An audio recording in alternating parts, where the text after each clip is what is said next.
green light's on, which means the live streamers are now tuning in. So hello.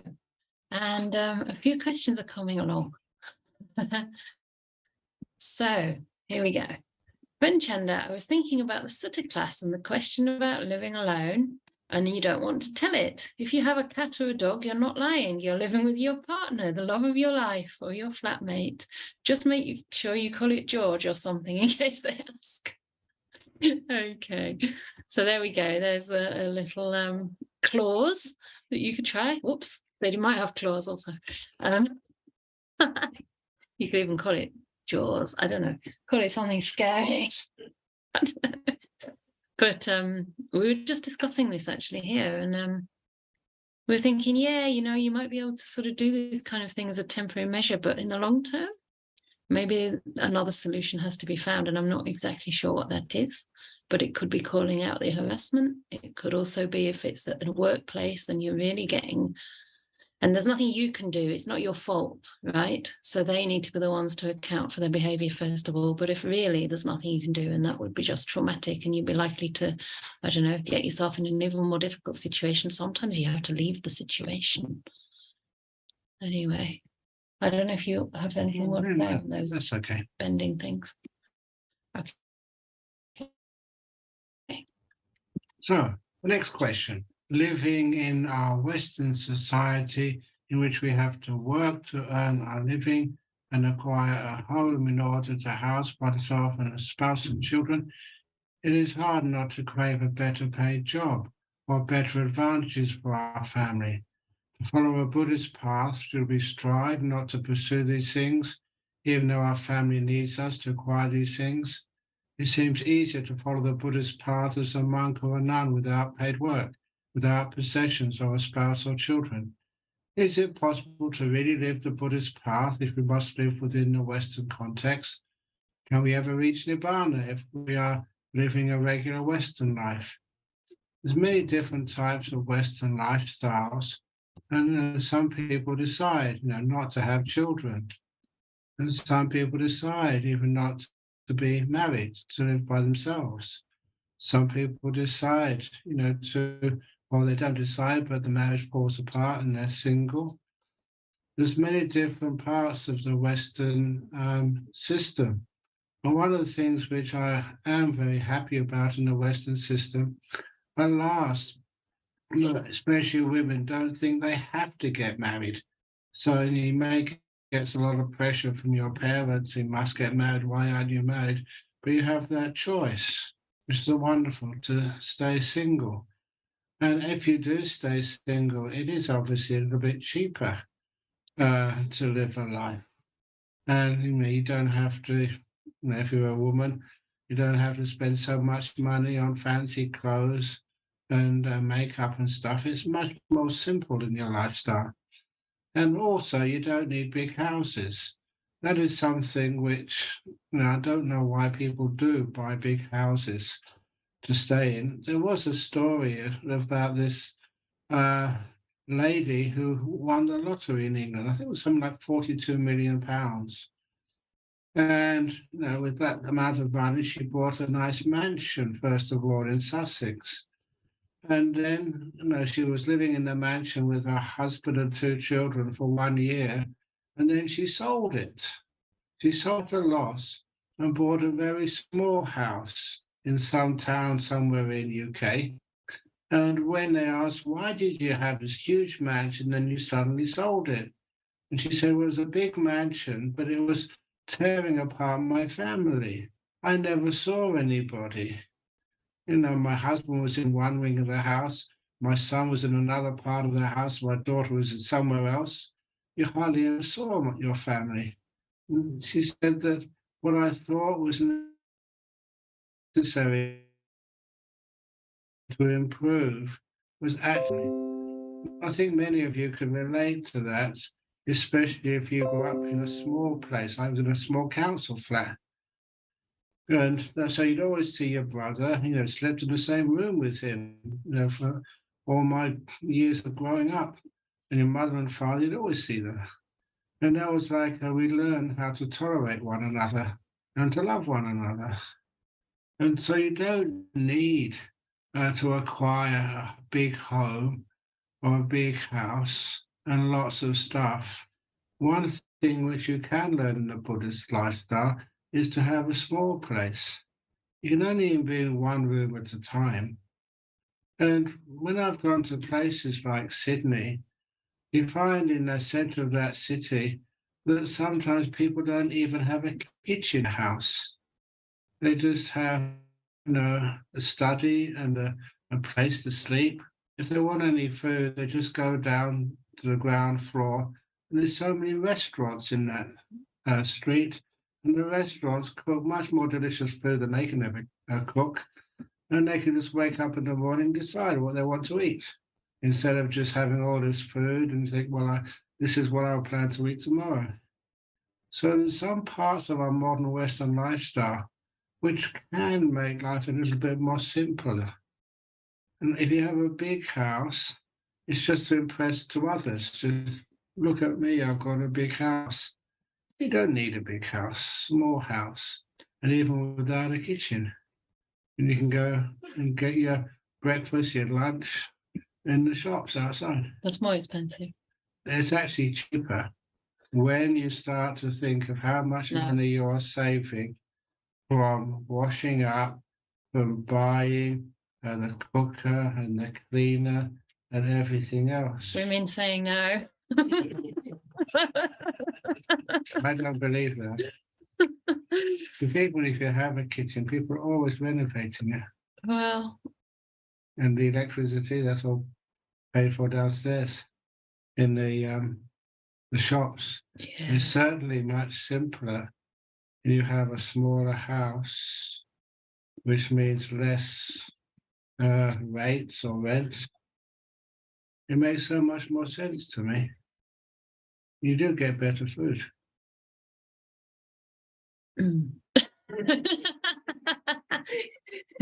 Okay. Can I just say that I think it's possible to work toward a better job if you wish one without craving for one. And advantages for the family don't have to be material, just as Ajahn Brahm was saying. So, yeah, I mean, definitely simplicity.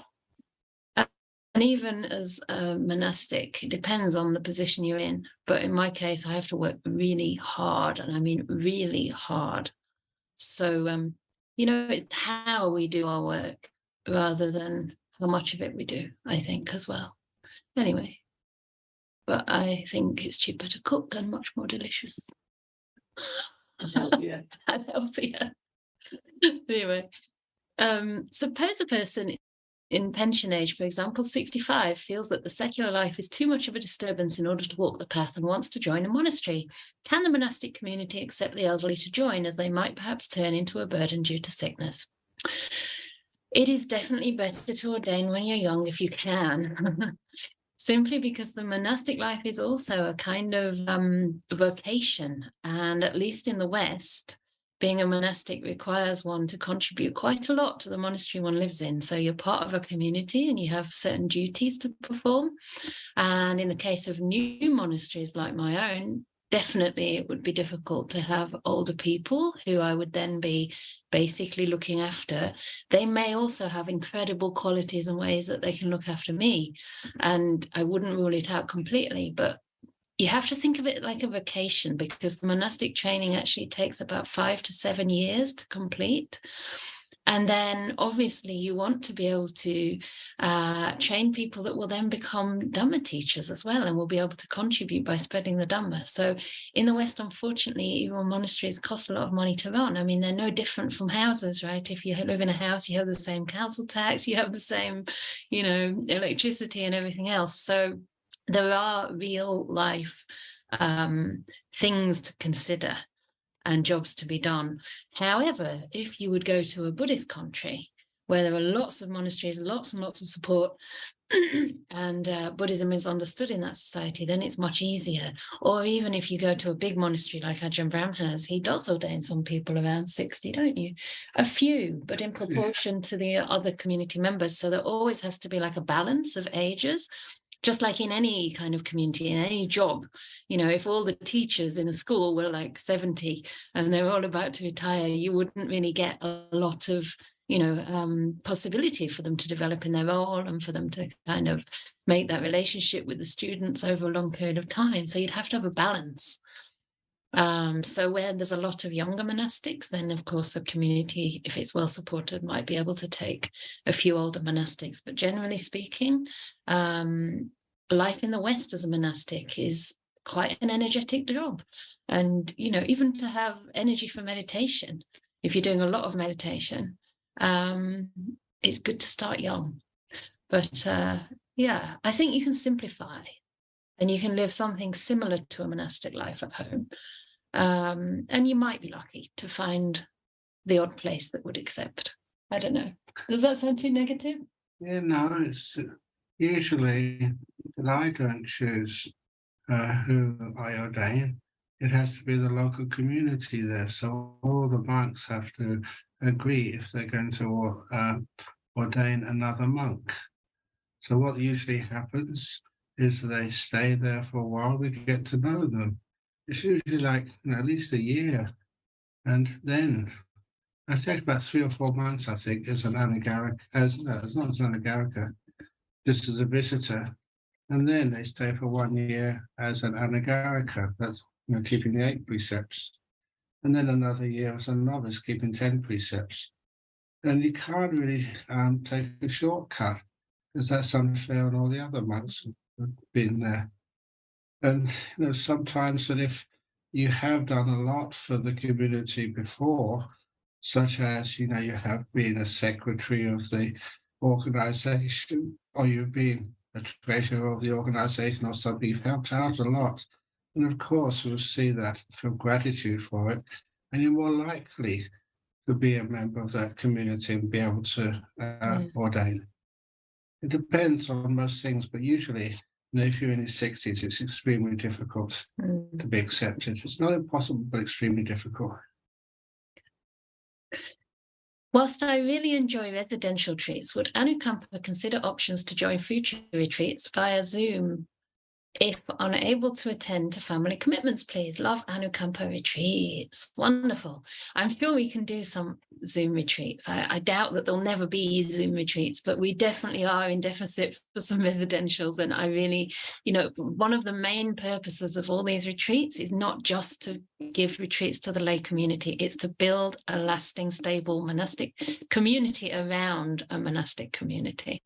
So one of the important things there is that we actually meet each other in person, and we actually have a place that you can come and you can have fulfilling and enriching relationships, real relationships with people face to face, because that's a much better way to practice the whole path. You have spiritual companions with whom you can practice right speech, for example.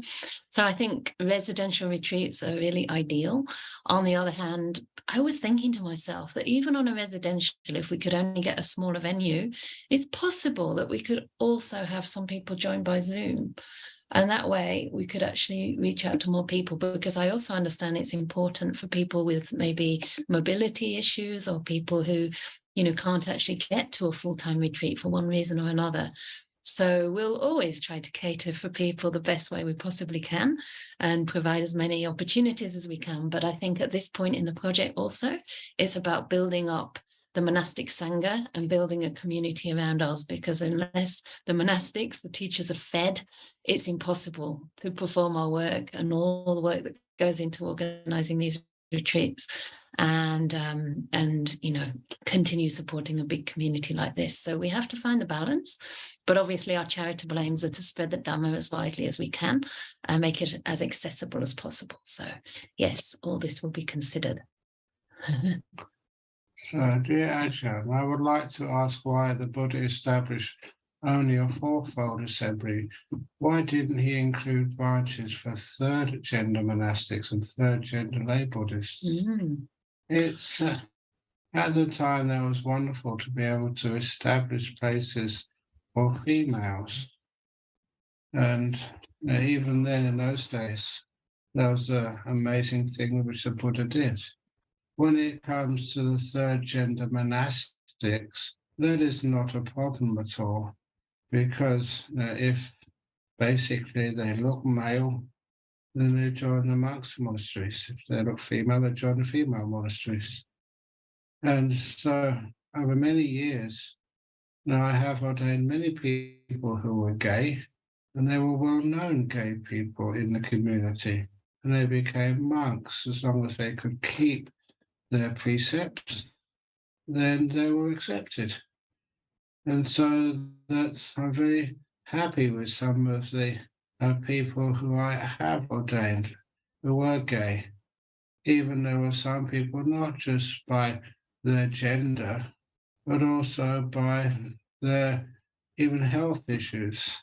There was one person I ordained, and he was a clinical schizophrenic, but he was one of the amazing people who he really was enough, he was mindful enough. He could actually see when he wasn't taking the correct medication or just taking too much medication. And it was just such an impressive anagarika when he was keeping eight precepts. I gave him full ordination as a monk, even though he was a clinical schizophrenic. And he's never caused any problem at all. And he's a wonderful asset to the community.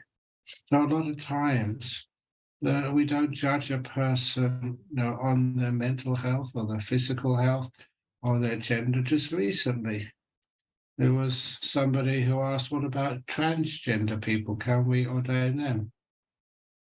And so I said yes, and a community of monks, we all said yes.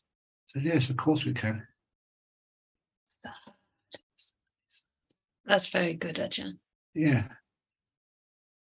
but I can't question the Buddha. He only mentioned the fourfold assembly, but we can always fit people in somewhere. Yeah. You have to adapt to the current need. Indeed. Dear Ajahn and Ven, Ajahn said today an enlightened being can't be angry, but can there be anger and nobody who has it? I remember in a sutta that the Buddha was not content with his monks sometimes because of a quarrel. He was a little bit upset and went into the forest for meditation alone. Thanks for the wonderful, powerful days. So I would imagine that the Buddha went away to make a point to his monks out of compassion for them, knowing that this would be a little bit of a wake-up call, that they were behaving in ways that weren't pleasing to him and that weren't going to get them liberated, basically. And he'd already tried to reason with them and to get them to see their faults and to stop arguing. So in the end, he just went away. So it was actually a peaceful kind of demonstration, you could say. It wasn't out of anger. It was out of kindness and compassion. So just because you don't have anger doesn't mean you can't take strong action or refuse to act also. It can happen out of compassion. And this is one of the things I often find when people ask about anger and almost wonder whether it's possible to be that engaged in life or really, kind of push for change.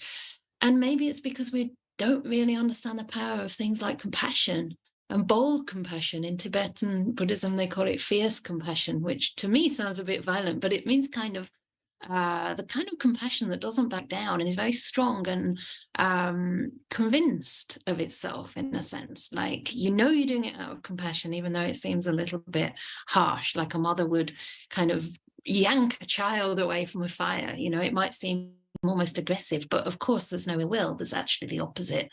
It's a protective quality. So yeah, an enlightened being can't be angry, because if there's nobody to have the anger, then there's nothing to get angry about. I mean, something that doesn't exist can't be angry. So when there's no sense of self, there's nothing really to fuel the anger or greed. I mean, if there's no one there, what are you craving for? What are you angry about? It's just five khandhas coming and going. So they're going to pass. There's no room for anger there at all. So, I mean, I do think that I've met people who I have never seen angry. And yeah, I think it's very possible. The Buddha said it's possible. And at the third stage of enlightenment, then there is no more anger, no more greed. Anything to add to that? No, I've never seen people who are angry achieve anything except for making the situation worse. I don't think it's a very good response. You want to do this? Okay. Can you share some ways one can access encouragement and strengthening faith after breaking some precepts or virtues in difficult times and feeling the karmic effects of this? Though I can connect with my goodness, there's also a feeling of spiritual regression, which feels deflating. Well, actually, you may feel spiritual repression Regression. or regression, but it's usually every time if you do make a mistake or you do break a precept that we learn. Now, this is what I learned as a school teacher. If somebody kid makes a mistake in school, they're learning, for goodness sake. And so you don't punish them. I never could punish a kid at school when I was a school teacher. Instead, you encourage them to do better next time. And when you encourage a kid to do better next time, they're not afraid of you. And you can actually help them much better that way. A good example of that is that story of this. He was an Australian man who came to train as an 8 preceptor, eventually to become a monk in Bodhinyana Monastery in Perth. And one morning he came to me and he said, I need to talk to you urgently. I haven't slept all night. I broke one of the 8 precepts. And he said, which one was it? Did you kill somebody? He said, no. He said, I ate in the evening. I was hungry at night time and I went into the kitchen and I made myself a sandwich and I ate it, he said. He felt so guilty. And I said, okay, thank you for having the courage to admit it. Now you've admitted your mistake. Please, there's other things, eat more for lunch. There's other things you can eat instead of making yourself a sandwich. In fact, there's all sorts of things. There's chocolate, there's cheese, there's apple juice, there's a cup of tea, there's honey. There's heaps of stuff you can have. And I said, I'll just let you know that. Now you can go. And the next thing he said to me, he said, aren't you going to punish me? I said, no, we don't do punishment in Buddhism.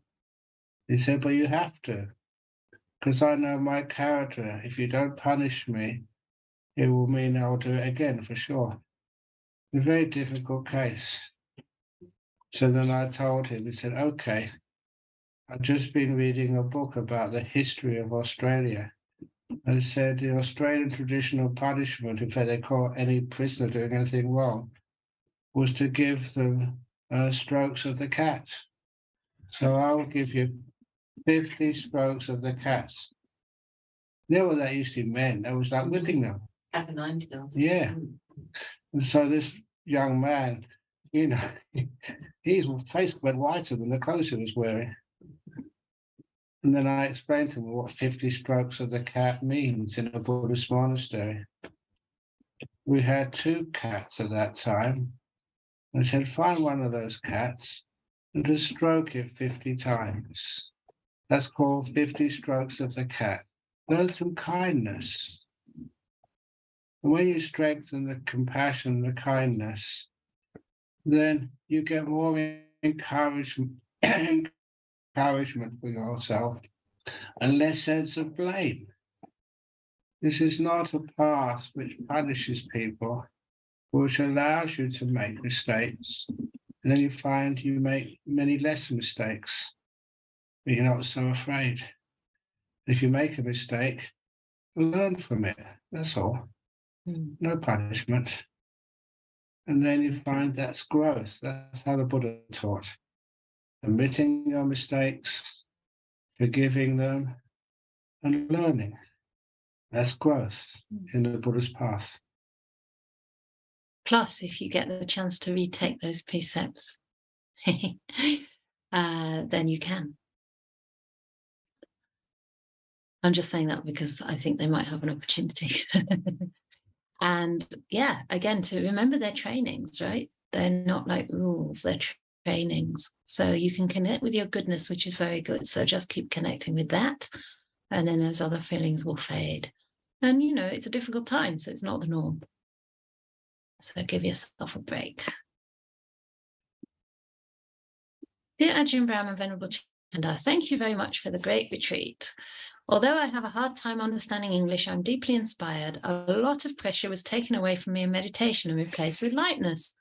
The meditation became more spacious and full of light. The vastness that comes from the heart is wonderful. Neither my body nor my mind has ever experienced so much kindfulness before. It has evoked so much compassion for myself and other beings, and the joy and trust in the practice is strengthened. New windows have been opened for deeper understandings. I feel very great gratitude, warmest thanks, and greetings, and much metta. Amazing. For someone who doesn't speak English, that is so beautifully written. Or has a hard time understanding it. That's very beautifully written. So well done. Amazing. Okay, I'm going to answer this one. Dear Ajahn, are lay people allowed to stay at your monastery in Perth for a couple of nights, for example? Is it open all day long? Yes, you are allowed to stay overnight or sometimes many nights. And we do have a guest monk, and you email the guest monk at Bodhinyana something, I forget now. Nibuto. Yeah, it's Venerable Nibuto, but that's Oh. the what's it called? That's the place you got to email, and it unfortunately does get popular, and because of its popularity, sometimes it gets full. But we also have our retreat center, which is opposite the monastery. When there's a retreat on there, this is the thing which I built. I made sure there was a 60-room retreat center. It'd be wonderful if I could have brought that retreat center with me to England and put it next to this place, because it's a beautiful place. There's 60 rooms, and each room has its own ensuite. And we have a big meditation hall, a beautiful kitchen, and lovely grounds. And so this is, what I thought a Buddhist monastery should be like. And so that we have them over there. And when there's not an organized retreat on, people come and do what they call self-retreats, which means that they just go there and they stay there. They keep quiet. They just take the 8 precepts and live there and have a wonderful time. So yes, we do. It'd be wonderful in the future, when Ayachanda gets more help, especially with the admin work, that maybe this will happen over here in UK, of a big monastery where people can actually stay. What we had to be very careful of is at first we had a monastery, and unfortunately many of the lay people, who supported us, looked upon the monks as janitors. So to make sure everything was done for them. It was weird, but we were kind. But now, we have this retreat center, and it's much easier that people can come. They have to look after themselves. So, yeah. Okay. Do you want to do this one? Okay. Excellent retreat. Please excuse me for I'm not going to say silly, because there's no such things as silly questions. Every question should be respected. When I am watching my breath, slowly it becomes subtle and disappears. Wonderful. Once it happens, I divert my attention to my mind and look for any thoughts coming in. Then soon breathing reappears. Do you think looking for thoughts making me restless? Yes. And hence breathing reappears? Please let me know what would have been the correct way. May I take this opportunity to wish Ajahn and Venerable Canda a long and healthy life. You can't have both. Which one would you like me to have, a long life or a healthy life? I'll have both. Thank you. Okay. With metta. Okay. Yeah, it is true that the best thing to do is actually nothing. When you get to those stages of meditation, remember to be a passenger. So you don't have to look for any thoughts coming in. You just, whatever you are aware of when the breath disappears, you're still mindful. What are you mindful of? And then you be mindful of something like peace. Now, it's just similar that if you're in a well-lit room and you go outside into the garden, which is dark, it takes a while for your eyes to become accustomed to the new level of light and be able to see things. And that's the best simile I can give for when you start getting into the deep meditations. Sometimes your breath disappears and there's nothing to see. There is something to be aware of, what you are aware of right now. Yeah. So there is something there, and it takes a while for you to get the sensitivity of your mind to see what is there when the breath disappears. You don't need to do anything. Dear Ajahn Brahm and Ven, I cannot describe how grateful I feel. Please, even if you find the most fantastic place ever, keep the online retreat format for those of us who could not make it otherwise. Muchísimas gracias. Muchísimas gracias for everything. Hope to see you again soon. Aww. Two monastic coloured cats, yes. Oh, good. Yeah. Wonderful. Okay. Dear Ajahn and Venerable, thank you for sharing your wisdom and great energy you both exude. Big thanks to the support team for making such a wonderful event possible. My mind got tired of asking questions. May all be well. Very good. That probably means all is well. Shall I read this too? Here you go. Good evening, and a huge thanks to Ajahn Brahm and Ven for their help and support. Thanks. Today, during one meditation, I was particularly stuck with a severe pain in my chest. So at the end of the meditation, I asked, as suggested by Ajahn Brahm, why do I feel pain? And then, what do you want to tell me? Why am I like this? And I saw me very small being beaten by my mother. So I tried the asset trauma approach in Australia, explained last night in the questions, that of the door of my heart is always open for you. Ajahn Brahm and Ven were the people who protected me, those inside my heart. It worked. It's working slowly. Oh. Then today, with loving kindness meditation, I cried again. Now I'm sad. Do I have to cry all the tears? In which way I have to carry on next hours and days? Thank you for helping me untie the knots, for having a better life. Thank you. I would like the retreat to continue. Yes, so would I. There are many gifts that one rarely has. Thank you with all my heart. That's so lovely. Yeah. And I think what you said at the end there about thank you for helping me untie the knots. I think that's what's happening with the tears. It's just the knots untying and the tears coming out. Sometimes those tears, before they're cried, they're a kind of tightness or a kind of contraction or defensiveness around the heart. And when that hurt and trauma starts to melt, because you've allowed it in, then it softens and becomes tears. So I think this is a very good sign. I mean, you've done the welcoming of the pain, you've allowed it in, you've seen this very small and vulnerable being beaten by your mom. And, this is a lot of pain that you may have been carrying for a very long time.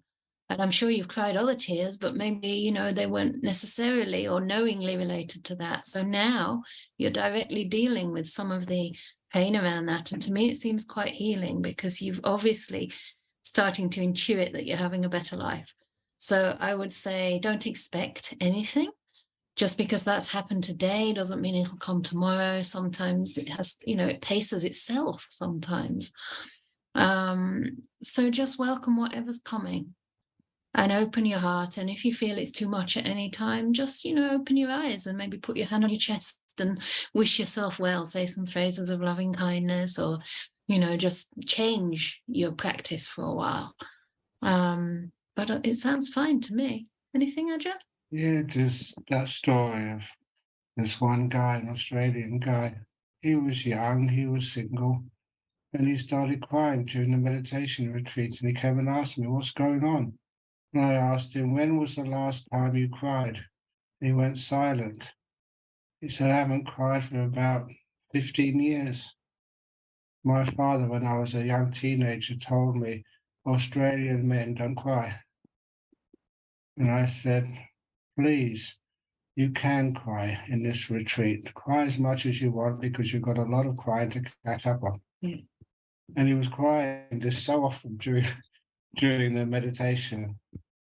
And the benefit of that, he felt so much better afterwards. And he was a single man, and he got so many offers from the young ladies who were at their retreat who wanted to look after him. Oh. It was great crying. So anyway, he went away very happy. Excellent. You're migrating over there, Ajahn. Okay. Thank you to Ajahn Brahm. I think it's your turn. Okay. Yeah. Thank you to Ajahn Brahm and Ven for a wonderful retreat. I've been following Ajahn Brahm's teaching since about 2007, when the teachings were only audio online. I enjoyed the jokes very much then and still do. Sadhu, sadhu, sadhu. Even if I've heard them many times before. Look, I remember just even some of the teachings of the Dharma, you've heard it many times before. And even sometimes some of those wonderful movies I used to like, I watched them many times. So there's nothing wrong with hearing them many times. After a while, you see the hidden meaning in them. They're very deep. Some of them are actually very deep. And I always mention to everybody that I've heard my jokes more times than anybody. And they still make me laugh. Okay. They made me remember the teachings. Yeah, exactly. I have been practicing daily meditation, Ajahn Brahm's study guided meditation from the recordings online, diligently for the past 15 months, and has helped me with a difficult period still ongoing in life. Thank you both for a memorable retreat. Well done. Thank you for being here. Everyone's thanking us, but you are the retreat. Yeah. There wouldn't be a retreat otherwise. But yes, anyway, we thank everyone. Thank you, Ajahn Brahm and Ven and the team for an increasingly peaceful and pleasant week. And can I thank everybody who's listening for being here? Otherwise, just talking to a computer would not work. We need to see you. Yeah. So thank you for being here. And for your lovely smiles. It's so encouraging, that's the only reason I could teach, actually, because I was terrified of ever opening my mouth in public. But then when I started doing it and I saw the lovely smiles and the sincerity and the way people soak it all up, it's just so touching. It really is very touching. Anyway. Dear Ajahn and Venerable, thank you so much for this week. I'm glad only the people who are grateful are writing it.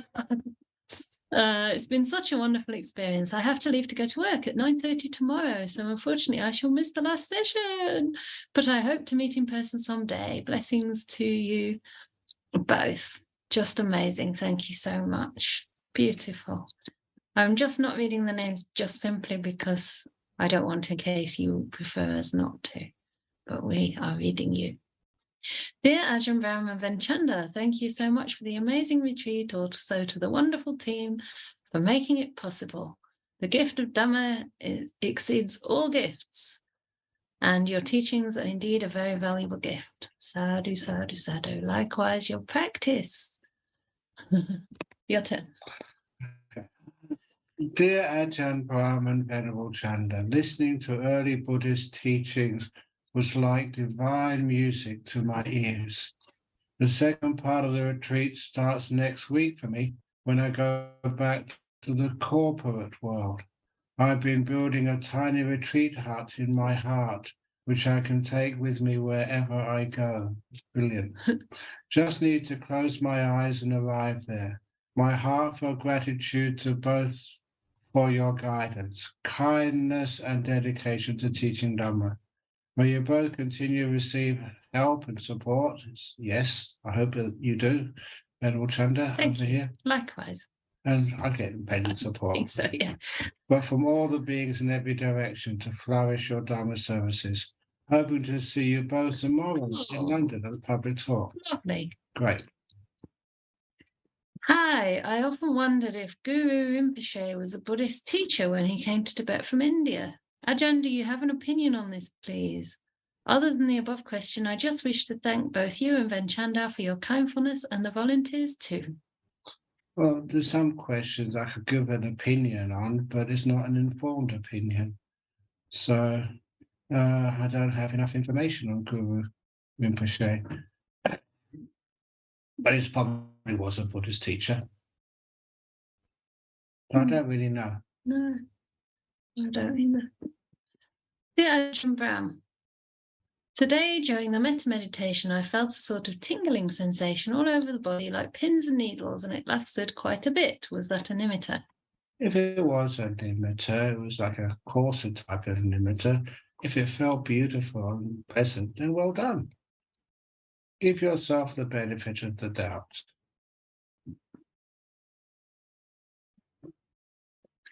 Okay, excellent Vihara-related questions. What about your monastery, Ven Canda? Yes, what about my monastery?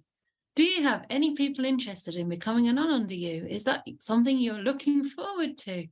Well, I guess it depends who they are and whether they are interested and whether it's the right time. But yes, definitely this is the whole aim of the monastery, that we want to build community and give the opportunity for women to ordain.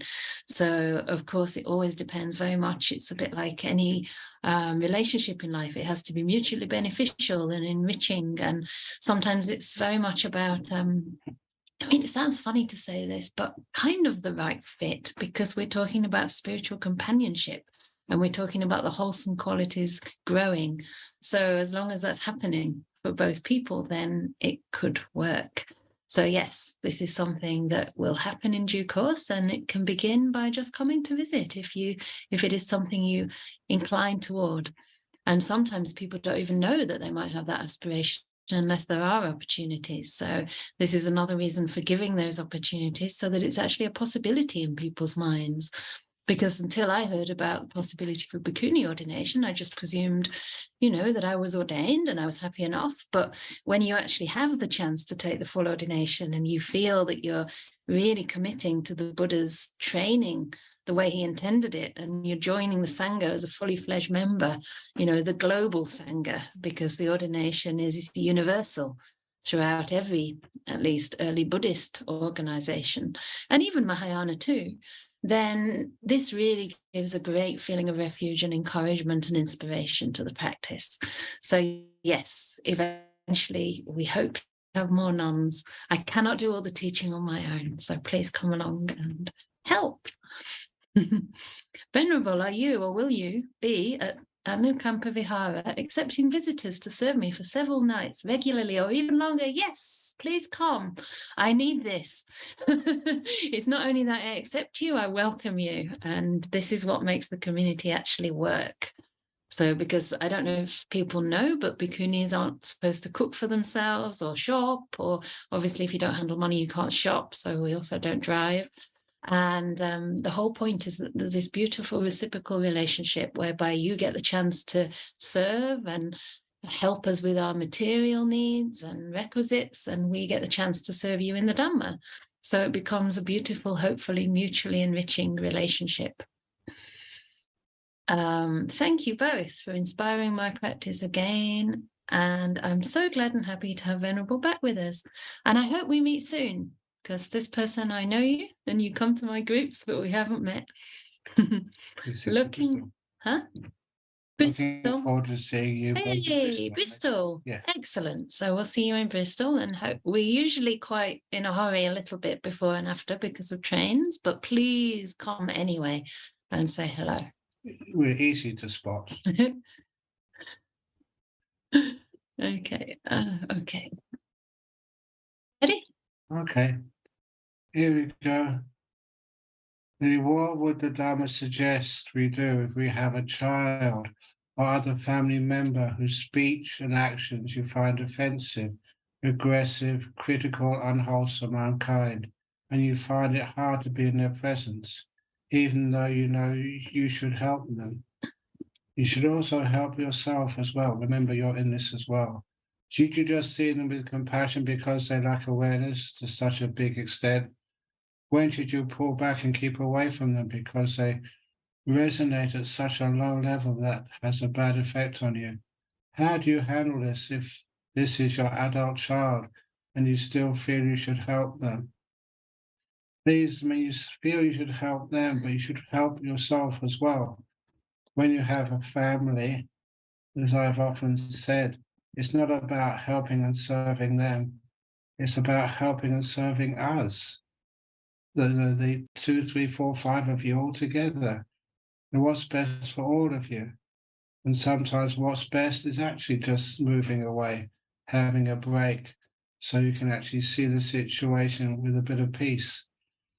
That's the sort of thing which I would advise you to go off on a retreat somewhere for a while, to cool off and to get another perspective. But don't help others at the expense of your own health and well-being. And sometimes people can change. One of the other things which I would suggest, if you are with that person as a close family member and they're offensive, aggressive, critical, or wholesome and unkind, see if you can just forgive their bad qualities. And every time they say something which is kind and peaceful and not the stuff which you don't like, but the stuff which you do like, then make them know that you really respect that. Say thank you for their good speech and actions and behavior. Because what you're doing, you're responding to them, to their good qualities, and you're reinforcing those good qualities. When you get offended by somebody's aggressive and unhelpful qualities, then you're under their control.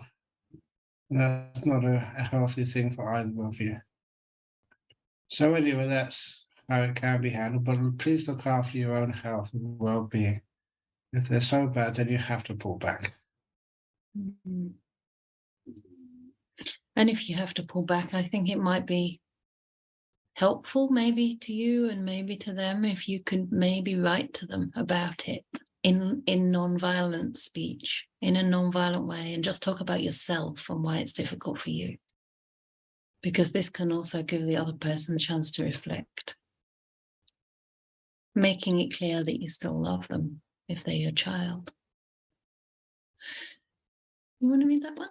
Okay, give me your hand to. Oh, sorry. Doesn't matter. Dear Ajahn, the guided loving kindness meditation was out of this world. It was very alien, wasn't it? I'm only joking, I shouldn't joke. The guided loving kindness meditation was out of this world. If it can be taught to school children around the world, I think most world conflicts will disappear within a generation with metta.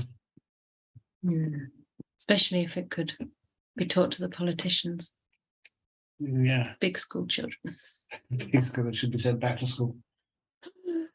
Dear Ajahn Brahm and Ven Canda, I'm so grateful for being able to participate in this wonderful retreat. Every word of Dhamma I hear from you sinks in very deep into my mind and makes perfect sense.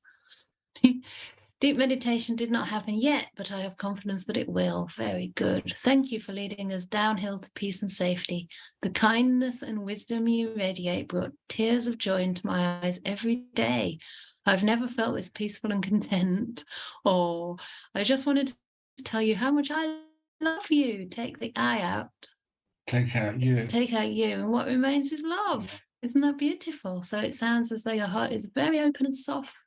And if the Dhamma's thinking in every word, that shows you're really ready for this. So you're very much on the path.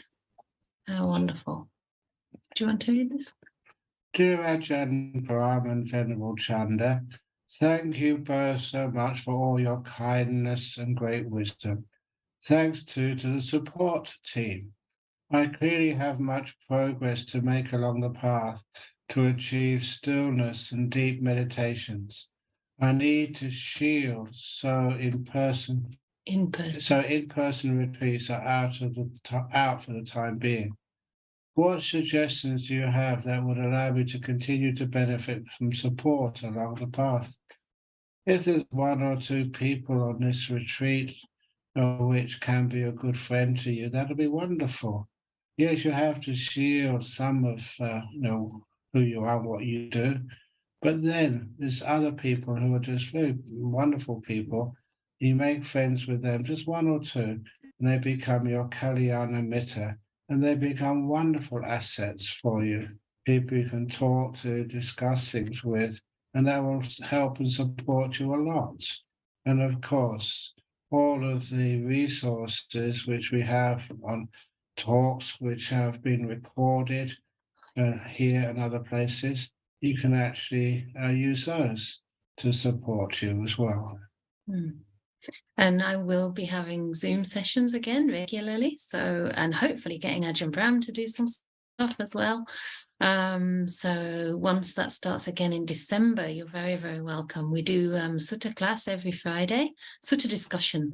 And at that time, because it's not like a retreat, you can actually speak like with your voice.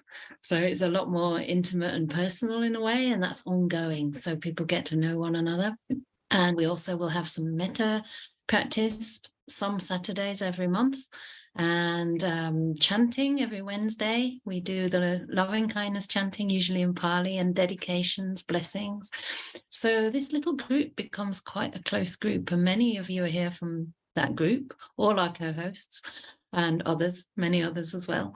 So that's one resource that you can always tap into anytime, and you don't have to commit. You can just come in and out as you wish. I guess I can also take suggestions, and as this little community develops, there will be more happening, I hope. So yes, you will not be left out, and we'll try to do some sort of Zoom thing when Ajahn over. I'll keep that in mind. I'm not quite sure how it would work, but even otherwise, during the corona, we did sometimes a one-day Zoom retreat, and I'm sure we can keep doing things like that just to keep the pot top. I would also suggest, if this sutta discussion resonated with you at all, like during this retreat, to keep reading and listening to some of the talks by Ajahn Brahm and Ajahn Brahmali in particular, who are absolutely brilliant at explaining the suttas. And, if you have either this little word of the Buddha or any of the Tipitaka, the Majjhima, Digha, Samyutta, etc., and you can listen to that with Ajahn Brahmali's commentary on that, for example, it's just wonderful. It'll really open out the Buddha's teachings for you. So get hold of those kind of things. Maybe even have yourself a little retreat at home from time to time, and choose a teacher or choose a set of teachings and play them. Play this one again. Just do it again in your own time somewhere. Why not? And then you can do it whenever you feel you have the time. So it seems we've answered all the questions. Isn't that wonderful? Yes, amazing. Seems like a very happy Sadhu. You have answered all the questions for now.